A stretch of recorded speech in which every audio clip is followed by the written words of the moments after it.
We're going to talk about the written homework procedure again. I want to make sure I cover it really carefully because it might be a little different from what you're used to. And hold on a second here. Uh,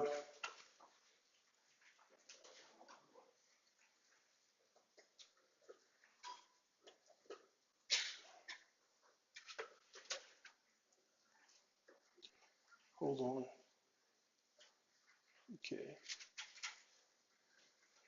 So here we go. As I said before, it's a single page handout. Now you'll have it in PDF inside web courses, so you download it and then you start print it out and then you start working on it. At the very top is the narrative and the task that you are to do. Calculate this, diagram that and stuff like that. So that'll be at the top of the page.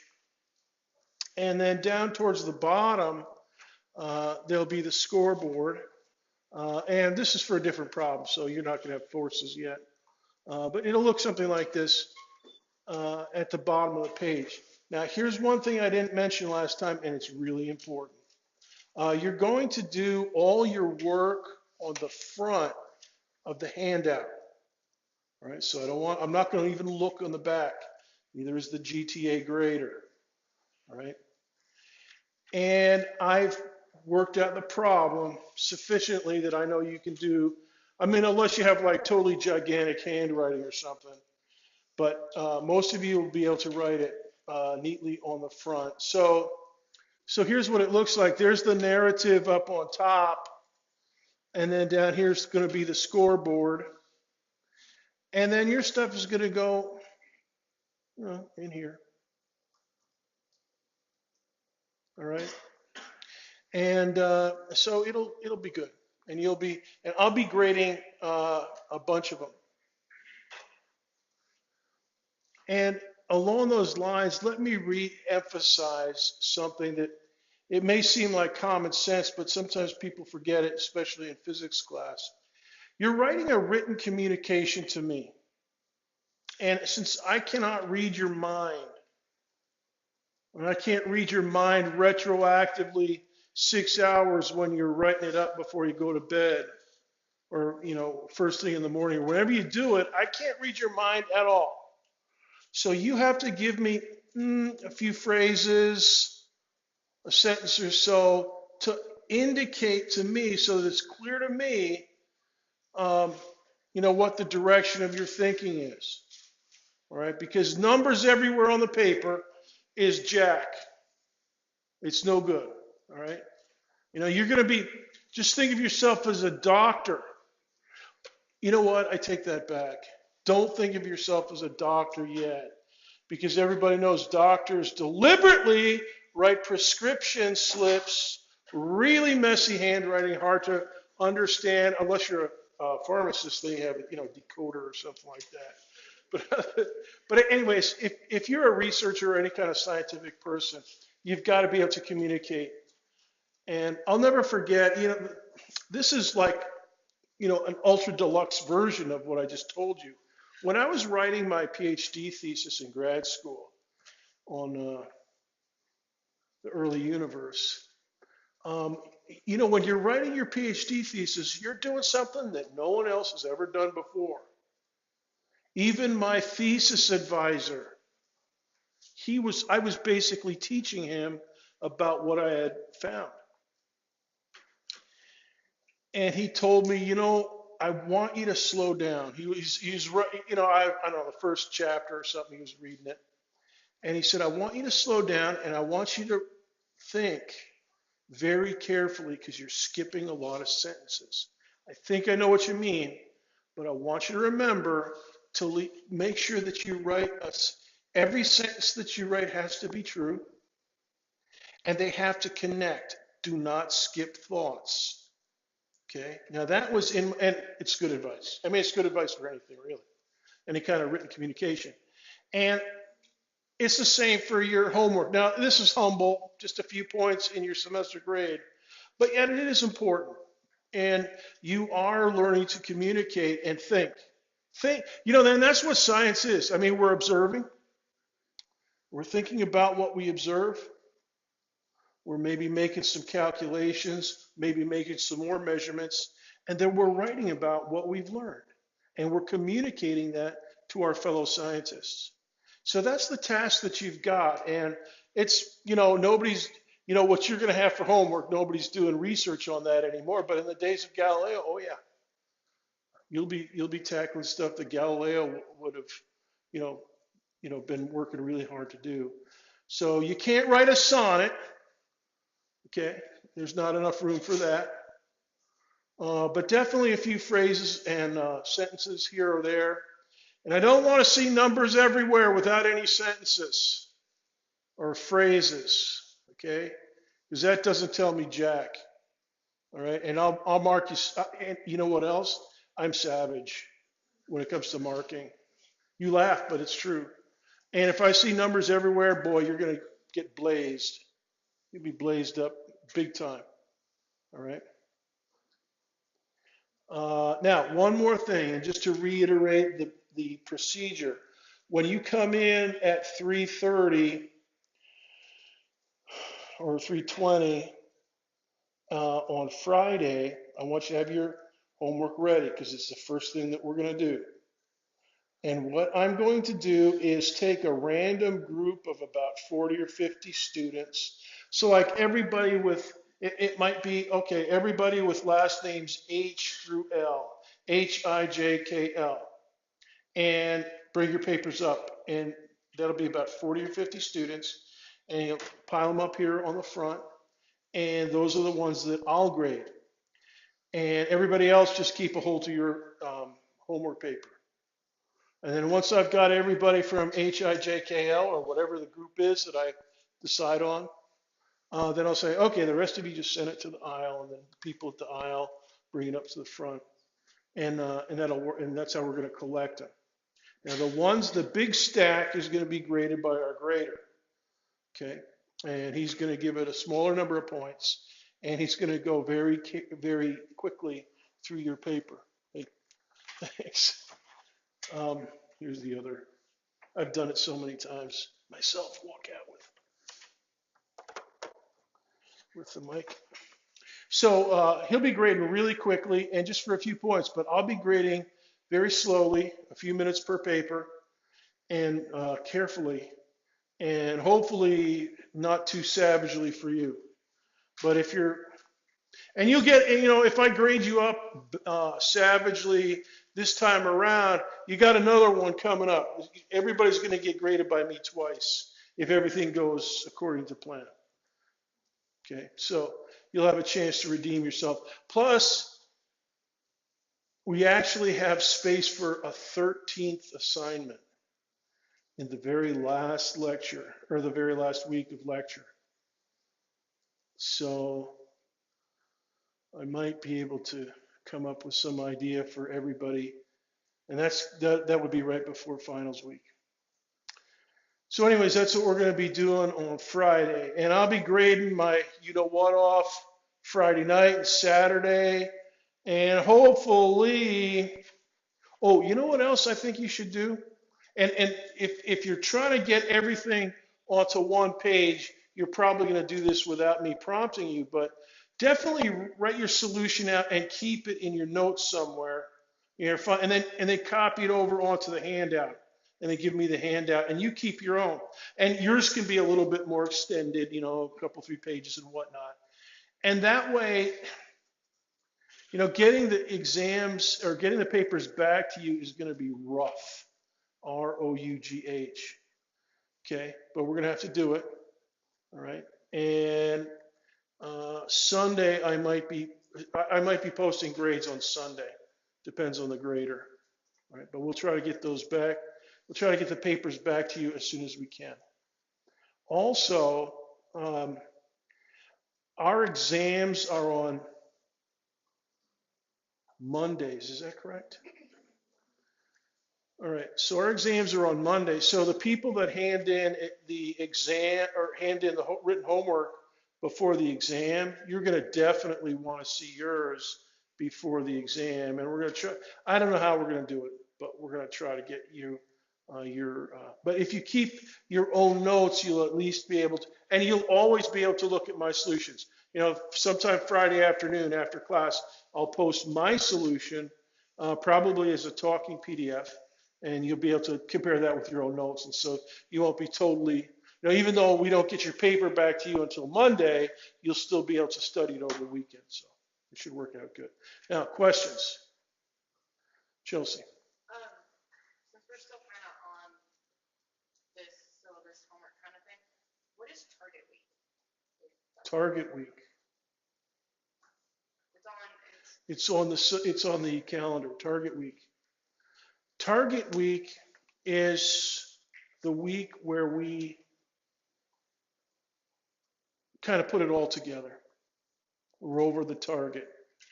We're on a journey, trying to get to our target zone, and we're gonna jump out of the airplane. I mean, in World War II, that's what they would do. The paratroopers are over the target, they jump out of the plane, right? Well, we're not going to do that. But what we are going to try to do is pull it all together. So we're going to be talking about, we're actually going to be talking about quantum systems. We'll have enough concepts that I'll be able to give you a little bit of baby quantum theory so that by the end of physics 2, you'll be able to tackle molecules out the wazoo and in all your chemistry classes. Now, raise your hand if you've already done organic and physical PChem. Anybody's done who's done orgo? Who's gonna do orgo? Yeah. All right. So you're gonna have to know all about molecules and why they behave the way they do. So that's what Target Week is going to be about. We'll have enough about waves, forces, angular momentum, and interactions in general. We'll be able to put it all and take a first look at molecules and stuff like periodic table. So that's our Target Week. Kind of wrap things up. Another question? Yes. Have you already posted the homework? Because I checked it recently and I didn't find it. No. No, I expect to post it supper time. In other words, soon after class. I want to fool around a little bit with the scoreboard, make sure I got it exactly where I want it. So it's almost ready, but so you'll have it by supper time, maybe 7, and you'll be able to go to. It's not going to be grievously long or anything, but hopefully it'll make you think and put things together. Pulling things apart, putting them back together, putting disparate ideas together into one new idea. That's what we're going to be trying to do. So it'll be ready by, maybe 6, 7. Okay. Other questions for the good of the order?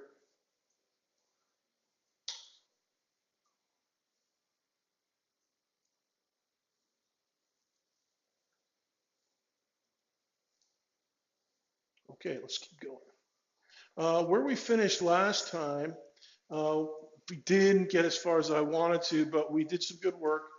We finished with this velocity graph, and we finished with the idea that triangle represented, the area of that triangle represented the distance covered in the first few seconds.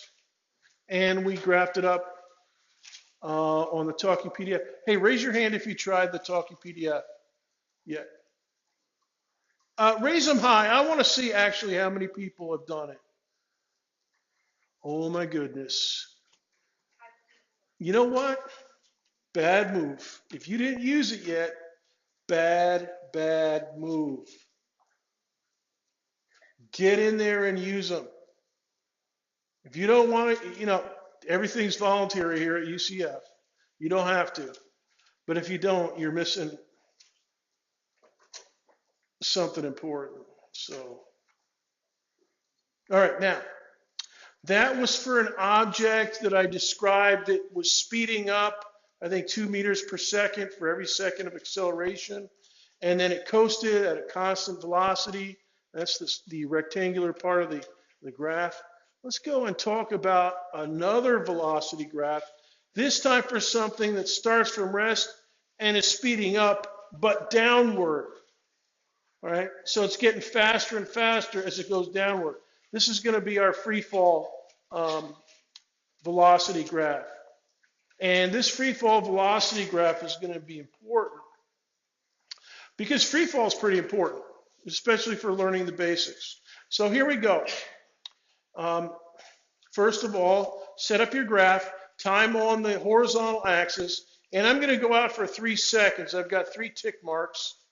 My vertical axis is labeled V subscript Y, the Y component of the velocity.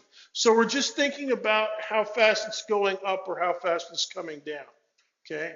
Not how fast it's going horizontally. Now we could do that, but we'd have to use a different graph for that, all right? So this is like, you could think of it as the velocity graph for a baseball. No, not for a baseball, because it's starting from rest. So a baseball up on top of the library, well, you better not do a baseball. A water balloon on top of the library, and you drop it off the roof, okay? And it splashes down on the sidewalk, okay? So the first thing you do, so V subscript Y for the vertical axis. Top half is positive upward speed.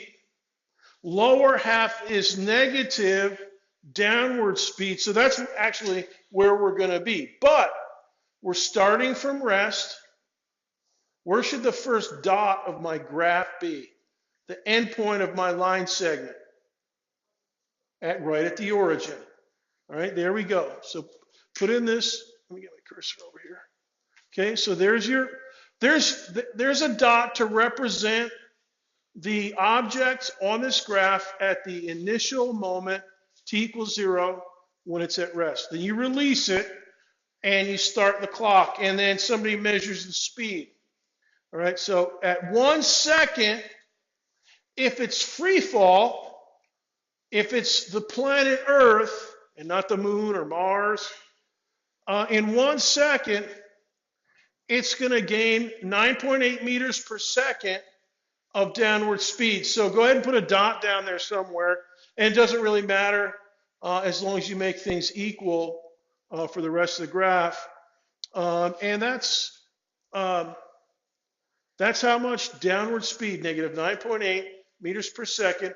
That dot represents the velocity at time t equals 1 second for a water balloon dropped from the top of the library. All right, now, free fall, we're going to assume there's no air resistance, which is not a bad approximation. All right, and so we're going to draw a straight line all the way through those babies and run it out for 3 seconds. So the end of the line segment here is directly below this third tick mark for 3 seconds. Now on my time axis, I've marked out 1 second and let the others be assumed to be 2 and 3 seconds.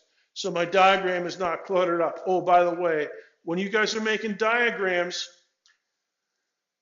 don't make your diagrams too small. All right, I'll just give you fair warning.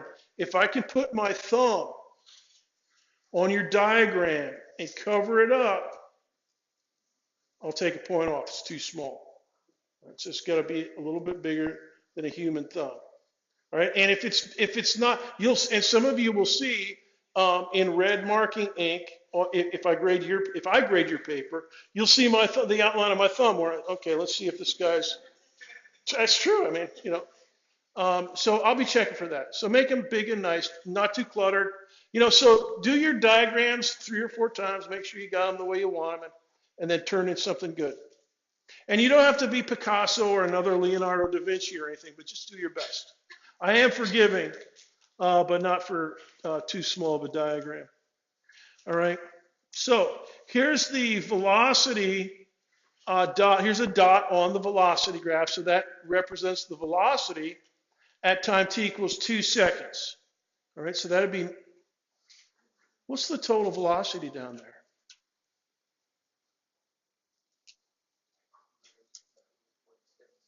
-19.6 negative. Right? And every second you acquire another oops, I went the wrong way. Every second, you acquire another negative 9.8 meters per second. So the third one, or actually the fourth dot, let's see, what's 9.8 times 3? 29.4 negative. All right, that's the last one. Now I don't have it labeled, but I have the first one labeled. Okay, and so this is an unambiguous graph. And you want to make, if you're doing a graph of this kind or anything like this, make sure it's labeled enough so that nothing is ambiguous. All right, so this graph and this sentence basically express the same idea that for every second of free fall, at the surface of the Earth anyways, a free falling object will gain a 9 point, if it's on the way down. Now, if it's on, go ahead and make a note. If it's on the way up, if it started with some positive velocity, so if it started up above the time axis, so in other words, if you throw it upwards, it's going to have some positive v subscript y to start. It'll start up here somewhere, but then it'll just dip down at the same rate. So you'll go negative eventually. And eventually, it'll lose all that upward speed and then start acquiring downward speed, just like this one starts by acquiring downward speed. So on the way up, you lose upward velocity. For every second of upward motion, you lose 9.8 meters per second of upward speed. If you're on the way down, you gain 9.8 meters per second of downward speed. All right? Now, the area. Go ahead and darken in the first second's worth of motion. All right? And that's going to be our distance triangle, and we're going to talk about that one. By the way, here's the way that you would express the acceleration due to gravity at the surface of the Earth.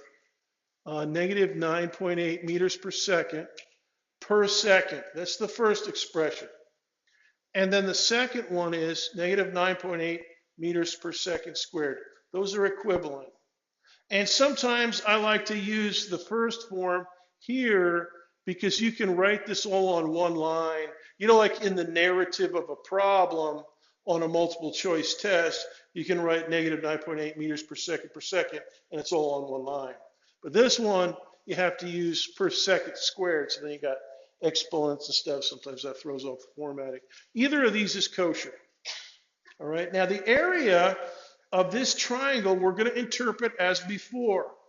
The distance that you've fallen in 1 second. And you can draw the other triangles in there if you want. So the big triangle down here from the, let me get my cursor, from the fourth dot and up to, now the graph is below the time axis, all right, to represent downward motion. All right, so the shaded in area is always between the velocity graph, wherever it is, above or below, and the time axis. So this one, the velocity graph is actually, or the area, the distance triangle is above the velocity graph because the time axis is above the velocity graph in this case. All right, now we're going to do other examples and stuff of things that have a little bit more complicated velocity graphs, but this is an important one. This is Galileo's velocity graph, which I don't think he made graphs like this, but he could have, because he was thinking about this a lot. All right, now the area, 1/2 base times height, everybody knows that from 8th grade geometry class.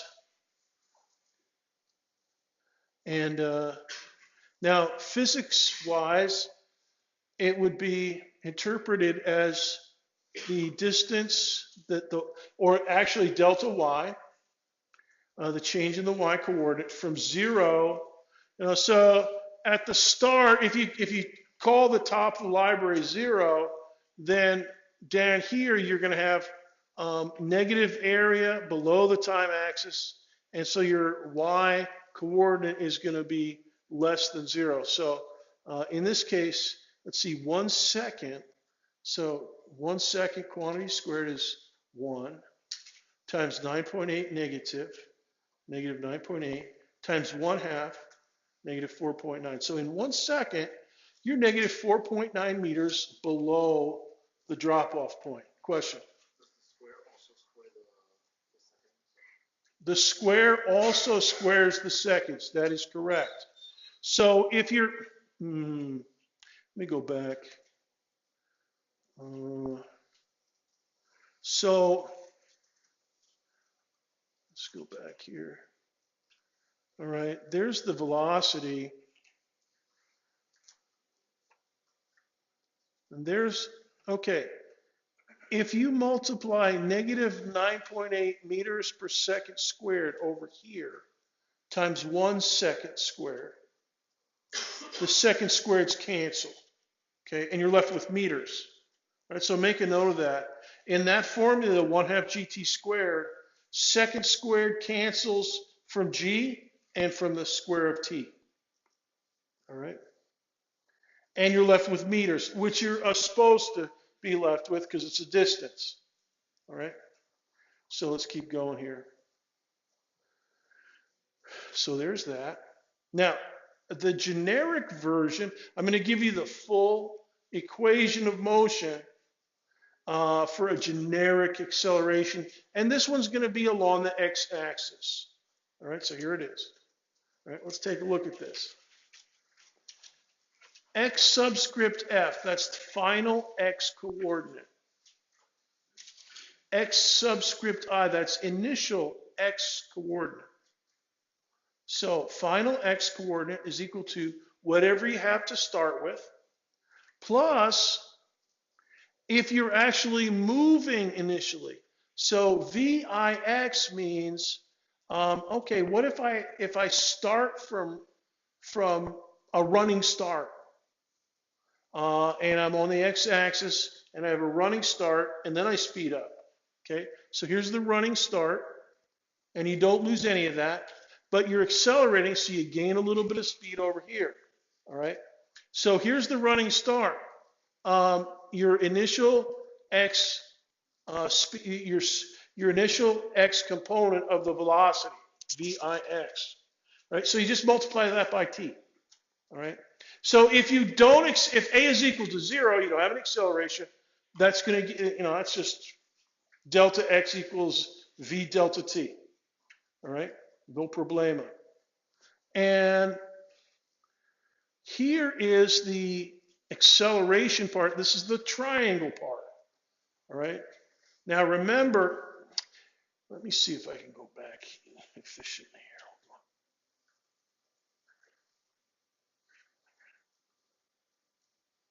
Let's see. Over here, we had a triangle and a rectangle over here, okay? And here the triangle was coasting. We went up to a certain velocity, and then we turned off the acceleration, and we just coasted. All right, now let me go back over here. Let's see if I can do this. Where's my cursor? Come on, baby. Here we go. Okay, here we go. All right, so that's what we've got here. So this is the triangle part, and this is the rectangle part. All right, so put a dot here, or as in my diagrams, a red diamond with a black outline. And then this term here, I'll put a distance rectangle above it. And this is what the graph would look like for something that's going at some speed VIX. All right. Or if VIX is negative, it might look something like this yellow one down here. All right. So this is the distance rectangle term. And we got 3 terms. We've got the initial position term, 0th order. We got first order, a distance rectangle term. And then over here, we got the distance rectangle, or the distance triangle term. All right, so we might have triangles that look like that. Now, there's a question up here. Somebody, go ahead.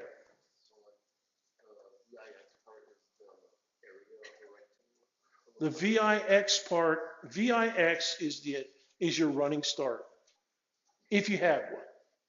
If you start from rest, then that's 0, and it doesn't even show up, which is the formula we had on the previous.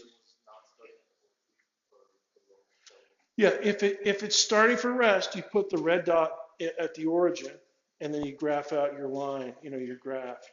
If you start with a running start, here's where the left side here, if you start with, like 7 meters per second, look, 7 meters per second, your red dot would be up here. -3 meters per second leftward, say you're going this way, that's good. Your red dot would be, your first red dot would be down here. Okay. Now, distance rectangles are over here. Now, these ones are above the time axis, but you could have, like the free fall one we just did is below the time axis. All right, so you got, but whatever you got here, this second order term, t squared, that's your distance triangle from acceleration.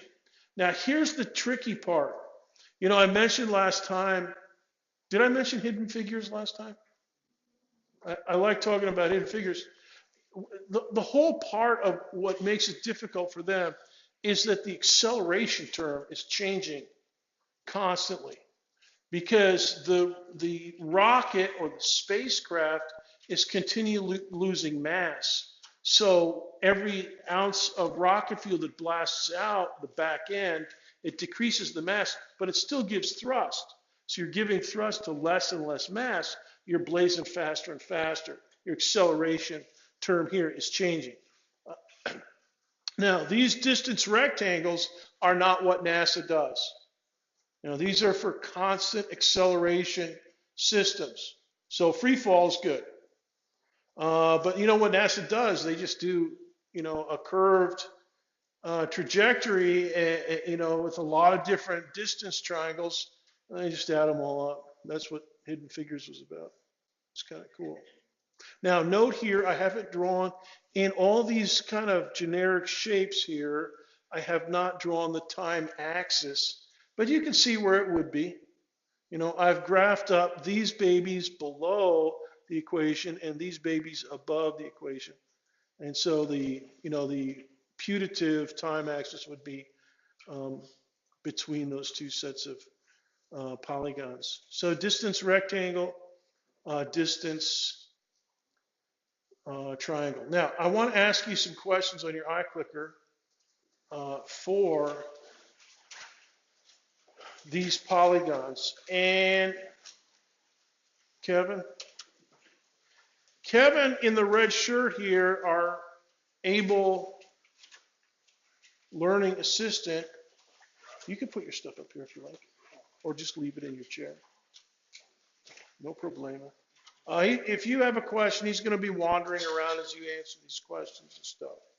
All right, now, if you haven't used your iClicker, by the way, I have everybody synchronized, and I think, oops, wrong way. Okay, so hold down the power button until it flashes, type in DD, and then you'll get the Go Nitro message, and then a check mark, and it'll say ready. All right, here's your first question. Hold on. Let me get my cursor here. Question 1. Go ahead and read it. So this is A or B. And just type in A or B. You can change your mind. Think. Talk to your neighbor. Almost everybody has a neighbor that they are within chatting distance. And if Kevin, you can circulate if you want.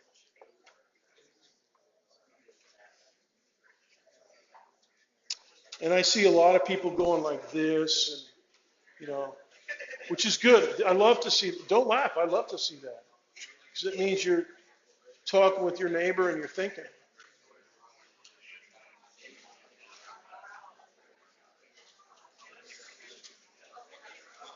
You guys in the back row up there behind the rail, are you clicking? Are you getting check marks? All right.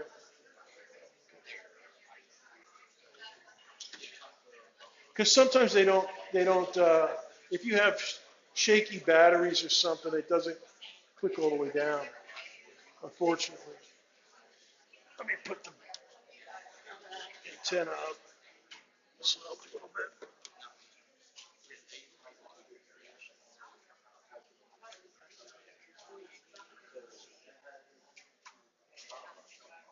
Ten seconds to vote. 10, 9, 8, 7, 6, 5, 4, 3, 2, 1, 0. Okay, which one encodes more speed? Let's see what you guys voted for here. Oh my goodness. Geniuses.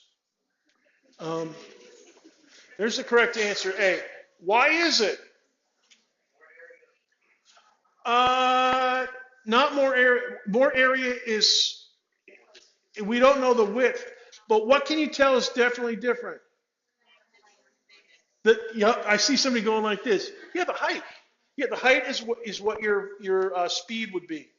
Now remember, speed is something that you'd see on your speedometer, and it's not something that indicates direction. You know, you could be going south towards Waterford Lakes at 40 miles an hour or north towards Walmart at 40 miles an hour. The speedometer doesn't tell you that. All right, let's go to the next question. Question number 2. All right.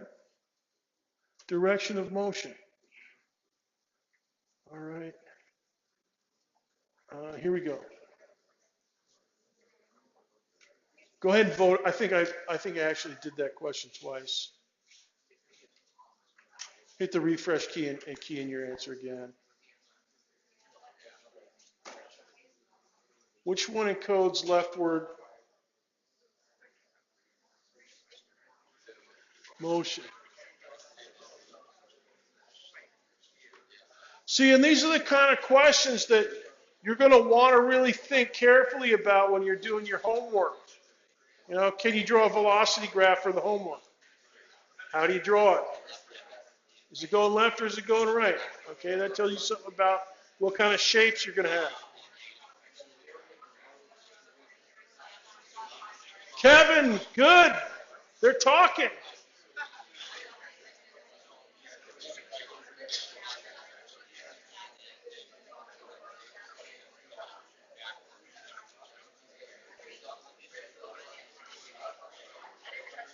Good. Good, good, good. Now remember, I'm not counting these ones for correct or incorrect. But next week we will start. 10 seconds to vote. 10, 9, 8, 7, 6, 5, 4, 3, 2, 1, 0. And it looks like 198 of you are voting. That's great. Oh my goodness. You guys are geniuses. Again, most of you got that one. How do you know that B represents leftward? Because it's down below the time axis. Okay, below the time axis, if it's a Vx velocity graph, that's where everything's going left. All right, so you gotta think like this. All right, now the next question. It's been nice knowing you.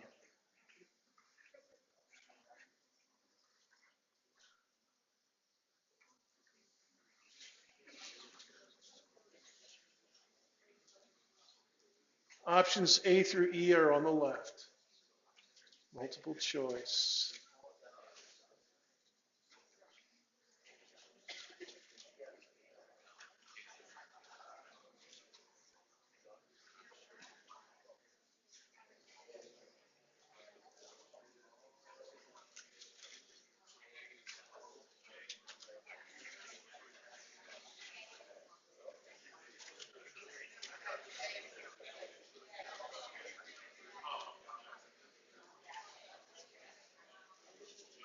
Love it. Love seeing you guys. I love seeing, it's just almost like everybody in here is Italian almost, talking with their hands. I love seeing you guys thinking with your hands. Yeah, there's two kinds of people in the world. Those who are Italian and those who wish they were. And I'm in the second category. Although I did grow up in an Italian neighborhood, so that's how I know.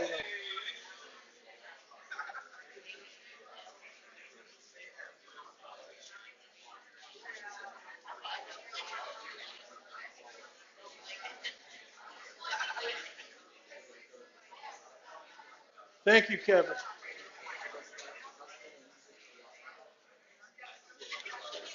20 seconds.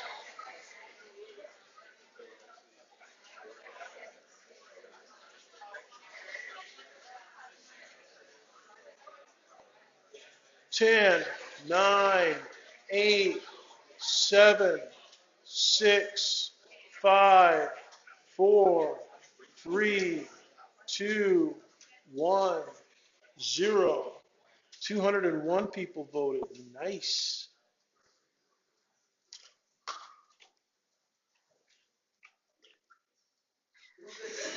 Oh my goodness. Look at this. Look at these answers. You guys are geniuses. Today. Now, so K and M, and now let me ask you. This is not in the clicker questions for today. It's a mental question or a verbal question, I guess. Which of those two represents an object moving upward but losing upward velocity? K does, yeah, because it's up above the time axis. So it's, for this part of its motion anyways, it's definitely, it had a running start, like a baseball, starts with some upward and loses all of it by the time it gets to the top of its arc. And then it starts acquiring, and then it starts getting something that looks like this. Okay, so and so whatever it loses on the way up, it gains back on the way back down. Okay, now let's look at this one. This is from section 2.4, the subway train example. I wanted to go over this yesterday with you, but we didn't, or Monday, but we didn't quite have time.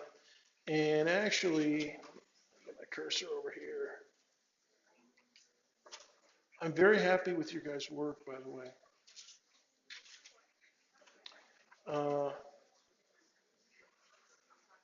So suppose a train in figure 7A accelerates from rest to 30 kilometers per hour in the first 20 seconds of its motion. What is the average acceleration during that time interval? Okay.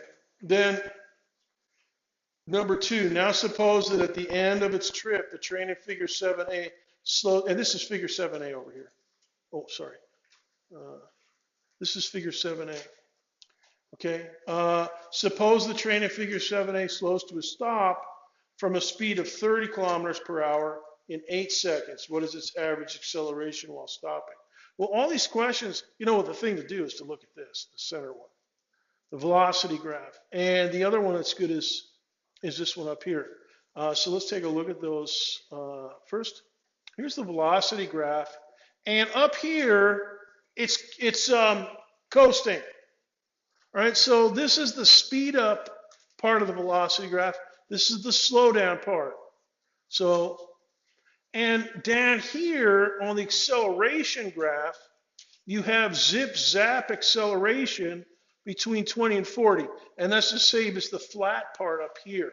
So where the acceleration is 0, the velocity graph is flat. Students, the interpretation of the slope on a velocity graph is the acceleration. Make a note of that. Positive acceleration here on the acceleration graph. Now, acceleration graphs are nice, But these are the ones that are really important. And in fact, for those of you that become doctors, especially electrocardiologists like my little sister, this velocity versus time is going to become extremely important for diagnosing heart rhythms. And hopefully by the end of the semester, I'll show you why that is. Now here's the slowdown part, and that corresponds to negative acceleration down here. All right, now let's look at the position versus time. Now this is not a map on graph paper. It's still an abstract graph, position versus time. But we can still look at it. Here's the coasting. And what that means is that for that period of time, you have a very straight line. But now the beginning and the end are curved. And why is that? Well, because where you're going faster and faster, the position versus time graph gets steeper and steeper. All right? So the slope of the position versus time graph is reflected in the velocity graph over here. So you get a steeper slope and you get a higher velocity. Same thing over here. This is where you're slowing down and coming to a stop. Okay, you're at a stop right over here at the bottom. And this flattens out the position versus time graph. All right? Now, we're going to dismiss in just a second. Hold on. I'm going to skip over some slides. Did I show you this list? Problems I like? Okay. All right, let's dismiss. Have your written homework number 1 ready first thing on Friday. You're dismissed. I'll see you on Friday.